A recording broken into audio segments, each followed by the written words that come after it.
ለየተኛም ይሄ ባል የኦሮሞ ብቻ አይደለም፣ ለመላው ህዝብ የኢትዮጵያ ህዝብ የኦሮሞ ብቻ አይደለም። አሁን አይተ እንደሆነ እዚህ ያሉት ኦሮሞ ብቻ አይደለም። አማራ አለ፣ ትግሬ አለ፣ ወላይታ አለ፣ ዳውሮ አለ፣ ብሔር ብሔረሰብ ይባል ጠቅላላ እዚህ ያለ ህዝብ ያለ የጋራ ሀብቱ ስለሆነ የኦሮሞ ሀብትነቱ አልፎ ተሻግረው የሁሉም ሆኗል ማለት ነው። ስለዚህ የጋራ ንብረታችን የጋራ በፍቅር አንድነት በአንድነታችን ጠብቀን ለትውልድ ልናስተላልፍ ይገባል የሚነስተካል የኢሬቻው ጳጳስ ከሰሞኑ እጅጉን መነጋገሪያ የሆነው የኢሬቻ ነገር አሁን ደግሞ አንድ በህገ ወጥ ሲመተ ጵጵስና ያገኙትን ልብስ አላውልቅም ብለው ባስቸግሩ አባት በኩል ሌላ መነጋገሪያ አጀንዳ ተፈጥሮለታል። ኢሬቻ ዛሬ በአዲስ አበባ ሲከበር የተገኙት እኚህ ሰው አናታቸው ላይ የደፉትን የጵጵስና ቆብ እንዳደረጉ፣ የአባገዳ ባንዲራ ያለበትን ጋቢ እንደደረቡ፣ በእጃቸው መስቀላቸውን እንደጨበጡ ነው በአደባባይ የታዩት። ከእነ አቡነ ሳዊሮስ ጋር ተወግዘው በኋላ እነ አቡነ ሳዊሮስ በይቅርታ ሲመለሱ፣ እርሳቸው ግን በዚያው አሻፈረኝ ብለው እንደቀሩ የሰነበቱት እኛ አባት በተለያየ ጊዜ ሃይማኖትና ፖለቲካን የቀላቀሉ ሐሳቦችን ሲሰነዝሩ እናውቃቸዋለን። እነሆ ዛሬ ደግሞ ያበጠ ይፈንዳ ብለው ብዙዎች ይህ ነገር ሃይማኖት ነውና አባቶች መገኘት የለባቸውም ያሉትን ሰምተው እንዳልሰማ አልፈው፣ አክባሪዎቹም አትምጡብን እንከባበር ያሉትን ማስጠንቀቂያ ችላ ብለው ኢሬቻ የኦሮሞ ብቻ አይደለም የሁሉም ነው ለማለት መስቀላቸውን ከፊት አስቀድመው ተሰልፈው አይተናቸዋል። ለየተኛም ይሄ ባል የኦሮሞ ብቻ አይደለም፣ ለመላው ህዝብ የኢትዮጵያ ህዝብ የኦሮሞ ብቻ አይደለም። አሁን አይተ እንደሆነ እዚህ ያሉት ኦሮሞ ብቻ አይደለም። አማራ አለ፣ ትግሬ አለ፣ ወላይታ አለ፣ ዳውሮ አለ፣ ብሔር ብሔረሰብ ይባል ጠቅላላ እዚህ ያለ ህዝብ ያለ የጋራ ሀብቱ ስለሆነ የኦሮሞ ሀብትነቱ አልፎ ተሻግረው የሁሉም ሆኗል ማለት ነው። ስለዚህ የጋራ ንብረታችን የጋራ በፍቅር አንድነት በአንድነታችን ጠብቀን ለትውልድ ልናስተላልፍ ይገባል የሚነስተካል ከዚህ በፊት በኢሬቻ ላይ በመገኘት መነጋገሪያ የነበሩት አባት ቀሲስ በላይ መኮንን ነበሩ። አሁን ቀሲስ በላይ ከገንዘብ ማጭበርበር ጋር በተያያዘ ለእስር ተዳርገው በማረሚያ ቤት ነው የሚገኙት። ከዓመት ዓመት አነጋጋሪ ጉዳይ የማያጣው ኢሬቻ ግን በቀሲስ በላይ ቦታ ሐሰተኛውን ጳጳስ ዘንድሮ መነጋገሪያ አድርጎ ታይቷል።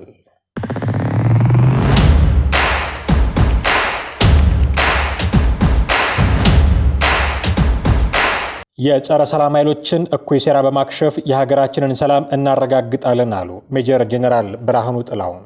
የሀገራችን እድገትና ከፍታ የማይፈልጉ ጸረ ኢትዮጵያ የሆኑ ኃይሎችን አደብ በማስገዛት አሁንም ሀገራችንን ዳግም ትንሣኤ እናረጋግጣለን ሲሉ የስድስተኛ እዝ ዋና አዛዥ ሜጀር ጄኔራል ብርሃኑ ጥላሁን ተናግረዋል።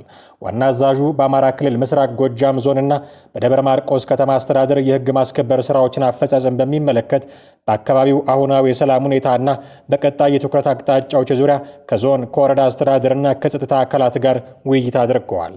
በአማራ ክልል በፋኖ እኩይ ተግባር ምክንያት ተፈጥሮ የነበረውን ሀገራዊ አደጋ የእዙ ሰራዊት አባላት ከአጋር ክልሎችና ከጸጥታ ኃይሎች ጋር ፈጥነው በመመከት የተወጡት ተልዕኮ በአጭር ጊዜ ውስጥ ህዝብን ወደ ሰላማዊ ህይወቱ እንዲመለስ ያስቻለ ስለመሆኑ ያወሱት ጄኔራል መኮንኑ አሁንም ቢሆን የሀገራችንን የማንሰራራትና የከፍታ ጉዞ ለማደናቀፍ የሚወራጩ የጥፋት ኃይሎችን በተለመደው አግባብ ስርዓት እናስይዛቸዋለን ብለዋል። ጸረ ሰላም ቡድኖችን በማጥፋት ልማትን ማፋጠን የምርጫ ሳይሆን የህልውና ጉዳይ ነው ያሉት ሜጀር ጄኔራል ብርሃኑ ጥላሁን ሰላም ፈላጊውን ህዝብ በቅንነት ማገልገል ከእያንዳንዱ አመራርና ባለድርሻ አካላት የሚጠበቅ ተግባር መሆኑን መገንዘብ እንደሚገባም አጽንኦት ሰጥተዋል። አሁን ላይ በሰራዊታችንና በጸጥታ ኃይሉ ጀግንነትና በህዝባችን አጋርነት አስተማማኝ ሰላም እየተረጋገጠ ይገኛል ያሉት የኮሩ ዋና አዛዥ ብርጋዴር ጄኔራል ሶፊያን ሸህ መሐመድም ለጊዜውም ቢሆን ተደብቀው የቀሩትን የሰላም ጠንቅ የሆኑ ቡድኖችን ለማጽዳትና ዘላቂ ሰላምን ለማረጋገጥ ቅንጅታዊ ስራው ተጠናክሮ መቀጠል አለበትም ብለዋል።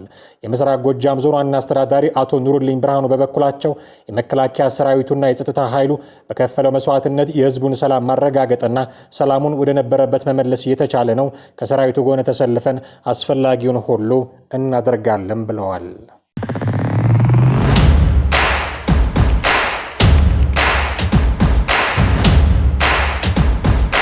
የውሃና ኢነርጂ ሚኒስቴር ግብጽ ህዳሴ ግድብ በአግባቡ ባለመተዳደሩ ምክንያት የተለቀቀው ውሃ በሱዳን ጎርፍ እንዳስከተለ በመግለጽ ያወጣቸውን መግለጫ በሐሰት የተሞላና ተንኮል አዘል በማለት ውድቅ አደረገ። ታላቁ የኢትዮጵያ ህዳሴ ግድብ ባይኖር ኖሮ ባለፉት ወራት በኢትዮጵያ ደጋማ ቦታዎች የታየው ከፍተኛ ዝናብ ሱዳንና ግብጽ ውስጥ በሰው ህይወትና በመሰረተ ልማት ላይ ታሪካዊ ውድመት ሊያመጣ ይችል እንደነበርም ገልጿል። የውሃና ኢነርጂ ሚኒስቴር ዛሬ መስከረም 24 ቀን 2017 ዓ.ም ባወጣው መግለጫ ግብጽ በሐሰት የተሞላ ቅራኔ የሞላበትና የተዛባ ረዥም መግለጫ አውጥታለች ሲልም ከሷል። የግብጽ የውሃ ሀብትና መስኖ ሚኒስቴር ያወጣው መግለጫ ዓለም አቀፉን ማህበረሰብ ለማሳሳት እንዲሁም ሐሰተኛ የተጎጂነት ትርክት ለመፍጠር ያለመ እንደሆነም ገልጿል። ግብጽ ትናንት መስከረም 23 ባወጣችው መግለጫ የህዳሴ ግድብን ህገወጥ ስትል የጠራች ሲሆን የግድቡ አስተዳደር በወሰደው ግድ የለሽ እርምጃ የተነሳ ኢንዱስትሪያል ጎርፍ ተከስቷል በማለትም ከሳለች። የግብጽ መግለጫ ኢትዮጵያ የህዳሴ ግድብ ምረቃ ቀን ውሃ ሲፈስ ለማሳየት ስትል ከሚጠበቀው በላይ መጠን ያለው ውሃ ይዛ ነበር በማለትም ይወነጅላል። ምረቃው በተከናወነ ማግስት የግድቡ አስተዳዳሪዎች በአንድ ቀን ውስጥ 485 ሚሊዮን ሜትር ኪዩብ የደረሰ ከፍተኛ መጠን ያለው ውሃ ለመልቀቅ መወሰኑ ነው ብሏል። ይህና በቀጣዮቹ ቀናትም የታየው የውሃ አለቃቀቅ የግድቡ አስተዳደር ቁጥጥር የሌለበትና የዘፈቀደ መሆኑን እንደሚያረጋግጥም ጠቅሷል። ይህ የኢትዮጵያ ድንገተኛ ውሃ አለቃቀቅ ከሌሎች ምክንያቶች ጋር ተዳምሮ በሱዳን የእርሻ መሬቶችና በርካታ መንደሮች እንዲጥለቀለቁ ማድረጉን በመጥቀስም ከሷል። የኢትዮጵያ ውሃና ኢነርጂ ሚኒስቴር ለዚህ ክስ ምላሽ በሰጠበት የዛሬው መግለጫው የቀረቡትን ውንጀላዎች ተንኮል ያዘሉና መሰረት የለሽ በማለትም ውድቅ አድርጓል። የግብጽ መንግስት ተቋማት ታላቁ የኢትዮጵያ ህዳሴ ግድብና አባይ ወንዝን በተመለከተ በሚያወጡት መግለጫ ላይ ውሸት ዋና አካል ሆኗልም ብሏል። ብሉ ናይል ከህዳሴ ግድብ በፊት የነበረውን ታሪካዊ የፍሰት መረጃ በቀላሉ ማነጻጸር በቀላሉ እውነታው የት እንደሚገኝ ያሳያል ሲልም የቀረበውን ክስ አጣጥሏል። የህዳሴ ግድብ ከዚህ ቀደም የታችኛው ተፋሰስ ሀገራት ላይ ይደርስ የነበረውን ከፍተኛ የጎርፍ መጠን እንዲቀንስ ማድረጉን ለማስረዳትም በሱዳን የተመዘገበውን የ93 ዓመታት የውሃ ፍሰት መረጃም ጠቅሷል። በሚኒስቴሩ መግለጫ መሰረት ግድቡ ከመገንባቱ በፊት ከፍተኛው የጎርፍ መጥለቅለቅ በነሐሴ ወር በቀን 800 ሚሊዮን ኪዩቢክ ሜትር እንዲሁም በመስከረም ወር ከ750 ሚሊዮን ኪዩቢክ ሜትር በላይ ይደርስ ነበር። በነሐሴ 2017 ዓ.ም ግን ይህ ቁጥር በአማካይ ወደ 154.7 ሚሊዮን ኪዩቢክ ሜትር ዝቅ ማለቱን፣ መስከረም ላይ ደግሞ 472 ሚሊዮን ኪዩቢክ ሜትር ሆኖ መመዝገቡን አስረድተዋል። ቁጥሮቹ ራሳቸው ይናገራሉ ያለው የውሃና ኢነርጂ ሚኒስቴር ግድቡ የብሉ ናይል ውሃ ቁጥጥር በተደረገበት ሁኔታ እንዲፈስ በማድረግ በታችኛው ተፋሰስ ሀገራት የሚገኙ ማህበረሰቦች ህይወትና ንብረቶች ከአስከፊ ጎርፍ እንዲጠበቁ ማድረጉንም ገልጿል። ታላቁ የኢትዮጵያ ህዳሴ ግድብ ባይኖር ባለፉት ጥቂት ወራት በኢትዮጵያ ደጋማ አካባቢዎች የተከሰተው ከባድ ዝናብ በሱዳንና በግብጽ በሰው ህይወትና በመሰረተ ልማት ላይ ታሪካዊ ጥፋት ሊያስከትል ይችል ነበር በማለትም የግድቡን ጥቅምም አንስተዋል። በተጨማሪም የግብጽ ክስ የሱዳን ባለስልጣናት በአገሪቱ የተከሰተውን ጎርፍ በተመለከተ ከሰጡት ምክንያት ጋር የሚቃረን እንደሆነ በመግለጫው ላይ ሰፍሯል። የሱዳን ግብርናና መስኖ ሚኒስቴር የጎርፉ ዋነኛ ምክንያት ከኢትዮጵያ ጋር ምንም ግንኙነት የሌለው የናይል ገባር ከሆነው ከነጭ አባይ የሚወጣው የውሃ ፍሰት መጨመር እንደሆነ መግለጻቸውን ጠቅሷል። በተጨማሪም የሱዳን ባለስልጣናት የፍሰት መጨመሩ ከአየር ንብረት ለውጥ ጋር በተገናኘ የዝናብ መጠን መቀየር የተከሰተ ሊሆን እንደሚችል እንዲሁም በአገሪቱ እየተካሄደ ያለው ግጭት መሰረተ ልማቶች ላይ ያደረሱት ጉዳት ለሁኔታው መባባስ አስተዋጽኦ ማድረጉን እንደተናገሩም ዘርዝሯል። የግብጽ መግለጫ በጎረቤቶቿ ስም የመናገር መብት እንዳላት አድርጎ ያቀረበ መሆኑን የጠቀሰው የውሃና ኢነርጂ ሚኒስቴር የሀገሪቱ ባለስልጣናት በሱዳን የተገለጸውን እውነታ ችላ በማለት ጥፋቱን ወደ ኢትዮጵያ ለማዞር እንደሞከሩም ገልጿል። ሚኒስቴር መስሪያ ቤቱ ኢትዮጵያ ከሱዳን ጋር የትብብርና የመረጃ ልውውጥ ማዕቀፍ እንዳላት እንዲሁም ህዳሴ ግድብ የጎርፍ አደጋን ለመቀነስ እንዲያስችል በቅርበት ከሀገሪቱ ባለስልጣናትና ባለሙያዎች ጋር እንደሚሰራም አክሏል። የኢትዮጵያ የሃይድሮ ኤሌክትሪክ ግድቦችን በመገንባትና በማስተዳደር ረገድ የረዥም ጊዜ ልምድ ያካበተች ሀገር ነች። ህዳሴን ጨምሮ ግድቦቿን በማስተዳደር ረገድ ያላትን ከፍተኛ የሙያ ደረጃ እያስጠበቀችም ትቀጥላለች ብሏል። የግብጽ ባለስልጣናት በናይል ተፋሰስ ላይ የያዙትን የውሃ የበላይነት ቅዠት በመተው ከተፋሰሱ አገራት ጋር ለጋራ ትብብርና ብልጽግና የመስራትን አዲስ ሁኔታ መቀበልን እንዲማሩም አሳስበዋል።